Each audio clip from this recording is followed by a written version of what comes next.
So I'm here with my older brother, Michael, who you obviously saw in the clip just now, and I figured we'd start off with a little bit of a breakdown slash explanation of what you just saw. But first things first, he is a trained professional, so, don't try to do this at home if you are not ready for it. So if you slow down the clip, you'll notice that it isn't exactly one-to-one even with editing, and that's definitely my fault for not giving you enough time to prepare. I'm still very happy with how it came out.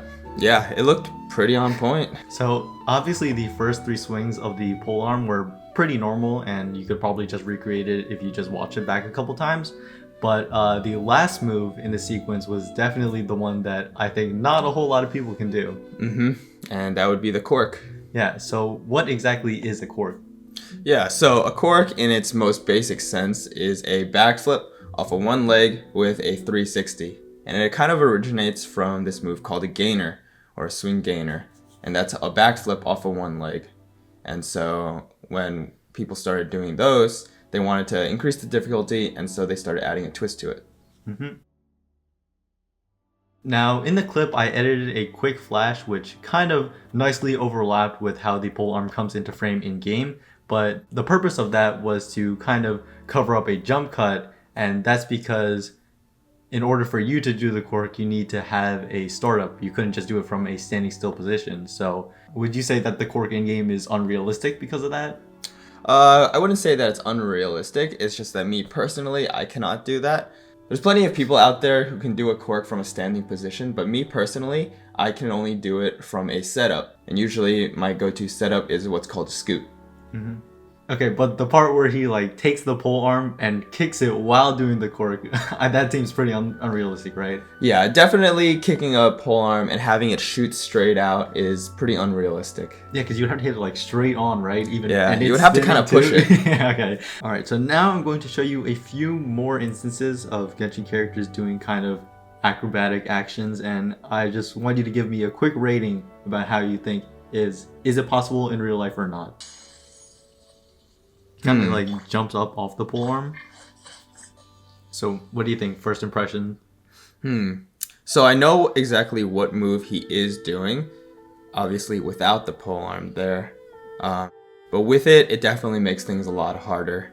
Oh, so it actually makes it harder. You would think that he would be using it for support, right? Yeah, but I think coordinating and actually balancing on it makes it more difficult than just doing the trick by itself. I see.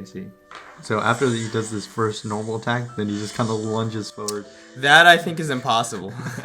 Okay, I thought every character in the game that uses a polearm does that as well. So it's they're all doing it. Yeah, that's definitely they took the animation model and they just went just straight up defying gravity. Next one is actually a different character that uses a polearm. Right here. Wait, I can't understand what he's doing because the legs are weird. There's a quick cut. So he starts off on his right leg, and then all of a sudden his left leg is forward. Oh, really? He does a little shuffle, but that move is just an aerial. Okay. So yeah, usually with these animations, they're so fast that you don't really notice these super really small details, but that is interesting. He also does another move. It's kind of the same thing as before. It looks really hard to balance on the polearm, like that. So for this, when they were doing the mocap, they probably mocapped somebody doing a pole vault. That's what I'm guessing. Next, we have a bow character actually this time who does a flip during her actually shooting the bow. So she crouches down on her knees. Whoa. Yeah. Possible? Yeah. Obviously not from that knee position. I've never seen it done before, but that would be a full twist. So this one is actually a claymore user, so she has a big sword. I think you might not be able to judge this one. Oh, that is actually the same exact, or a very similar animation to Thoma. Is that his name? Yeah. I imagine it'd be a lot harder if you're carrying a big, weighty sword, right? Yes, definitely a lot harder. But it's pretty cool that all of these animations are pretty much modeled off of real life tricks. That one definitely looks like he's on wires or something. Yeah, he gets huge amounts of air. Well, again, while carrying a giant sword. Yeah, he like jumps in the air, does a twist, and then comes down with the sword.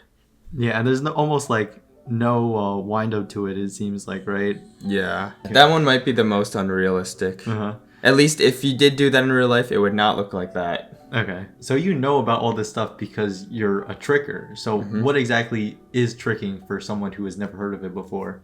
Yeah, so tricking kind of originated from martial arts, and competitors on the sidelines, when they were waiting to go for their forms, they would practice these skills that they called tricks. And eventually they would try and one-up each other and try and do it better, maybe add a twist at a bigger height or another flip. And eventually, these tricks found its way onto YouTube and social media and online platforms. And so then, people kind of started to pick that up and create a totally separate sport called tricking. I see. And now it's a pretty big community, right? Like, there's events all over?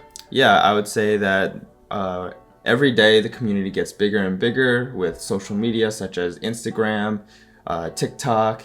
Anytime you pretty much see a flip done in either a movie or in a viral video, that's usually tricking. How many times a week do you go like practice this stuff? Usually I'll go to the gym around 2 to 4 times a week.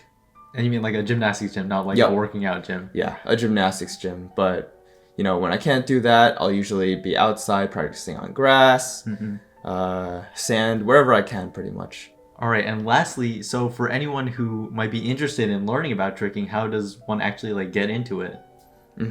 Yeah, so there's plenty of resources online to learn tricking. One of the main ones is the site called Kojo's Trick Lab, where they have a bunch of online tutorials from some of the best trickers in the world. So like Nick mentioned earlier, there's events all around the world, and I actually host one event of my own. It's called Vertigo, and we have a clothing brand. We host events 2 times a year, and we post a lot of videos about tricking. So if you're interested, you can check that out. Thank you so much for coming on and telling us about all this stuff that I would have never otherwise known about. So yeah, just thank you so much. Of course. And yeah, so that's it for this video. I hope you guys enjoyed and learned something interesting. That's it. As always, thank you for watching. Normal pole arm swings. What? Sorry. Okay. I'm not used to recording with someone else.